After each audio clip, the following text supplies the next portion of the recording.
Hello guys, welcome back to my channel. பசங்களோட காது குத்து ஃபங்க்ஷனுக்கு நானும் வந்து என் பொண்ணும் வந்து ஒரு கஸ்டமைஸ் அவுட்ஃபிட் பண்ணியிருந்தோம், ட்வின்னிங் மாதிரி. நான் ஆல்ரெடி ஒரு vlogல வர மகாலட்சுமியில் நான் எடுத்த saree வந்து காமிச்சிருந்தேன். ஸோ அதில் தான் வந்து நான் வந்து எனக்கு ஒரு லாங் கவுனு ஃபீடிங் கவுன் மாதிரி வந்து தச்சிருந்தேன். அப்படியே வந்து ஒரு பெல்ட்டும் வந்து வச்சுக்க சொல்லியிருந்தேன். நெக்கில் ஸ்கேலப் டிசைன் கொடுத்து ஒரு ஃபுல் கவுன் மாதிரி வந்து ஸ்டிச் பண்ணியிருந்தோம், ப்ளீட்ஸ்லாம் எடுத்து. கலர் காம்போ ரொம்ப ஹைலைட்டாக இருந்தது, செம்ம சூப்பராக இருந்ததுன்னு எல்லாருமே வந்து சொல்லியிருந்தாங்க.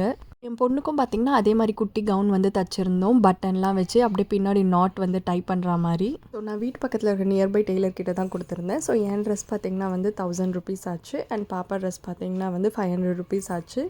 ஸோ பேங்கிள்ஸும் பார்த்திங்கன்னா வந்து நான் அதே மாதிரி பாப்பாவுக்கு வந்து க்யூட்டாக வந்து மேட்சிங்காக வாங்கியிருந்தேன். இது பார்த்திங்கன்னா சரவணா ஸ்டோரில் தான் வாங்கியிருந்தேன். இது 2 செட்டு.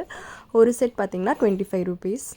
நிறைய இருக்கும் அந்த ட்ரேயில், நீங்கள் பார்த்து பொறுமையாக செலக்ட் பண்ணணும். ஸோ இது பார்த்திங்கன்னா வந்து பாப்பாவுக்கு வந்து சீப்பு, பார்த்திங்கன்னா பேபி ஹக். முன்னாடி நான் ப்ரஷ் யூஸ் பண்ணிகிட்ருந்தேன்.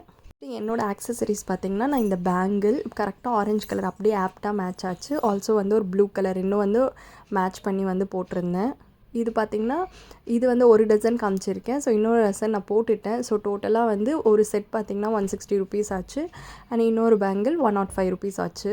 ஸோ இதில் நிறைய கோல்டன் சரி இருக்கிறதுனால நான் இந்த கோல்டு கலர் வந்து இயரிங்ஸ், நல்லா பிக் இயரிங் வந்து சூஸ் பண்ணியிருந்தேன். லுக்கு பார்த்திங்கன்னா சூப்பராக எலிவேட் பண்ணி காமிச்சிச்சு.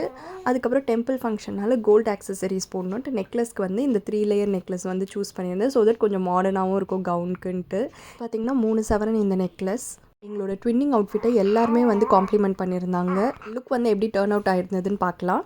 ஸோ பர்ஃபெக்டாக வந்து ஃபிட் ஆச்சு என் பாப்பாவோட அவுட்ஃபிட். ஸோ இப்படி தான் இருந்தாங்க. செம்ம ஹாப்பியாக வந்து ஜாலியாக வந்து ஃபோட்டோஸ்லாம் போஸ்ட் கொடுத்துட்டு இருந்தாங்க. ஸோ மாம் டாட்டர் ட்வின்னிங் பார்த்திங்கன்னா இப்படி தான் இருந்தது.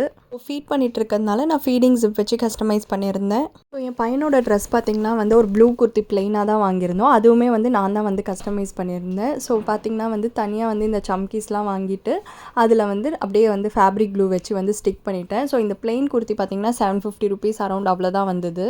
ஸோ இந்த க்ராஸாக வந்து நான் சம்கீஸ்லாம் ஒட்டினோன்னே இந்த லுக் வந்து ரொம்ப எலிவேட் பண்ணி சூப்பராக இருந்தது. ஸோ இதுதான் பார்த்திங்கன்னா அந்த ஃபேப்ரிக் க்ளூ. ஸோ நீங்கள் போட்டு ஒட்டிட்டிங்கன்னா அந்த சம்கீஸ்லாம் வந்து வராது. Even you can wash. So wash பண்ணாலும் வந்து அது வராது. ஸோ கலர்லாம் மேட்சிங்காக இருக்கணுன்ட்டு இப்படி தான் இருந்தது ஃபைனல் லுக். ஸோ இதுதான் அவனோட அவுட்லுக். ஸோ எங்கள் 3 பேரோட ட்ரெஸ்ஸும் வந்து கிட்டத்தட்ட சேம் ப்ளூ வந்துடுச்சு. என் ஹஸ்பண்ட் ட்ரெஸ் மட்டும் வந்து லைட்டாக டார்க் ப்ளூ ஆகிடுச்சு. ஸோ அவங்களது பார்த்திங்கன்னா சிக்கன் கறி மெட்டீரியல் சொல்லுவோம்ல, ஸோ அதில் ஸ்டிச் பண்ண குர்த்தி.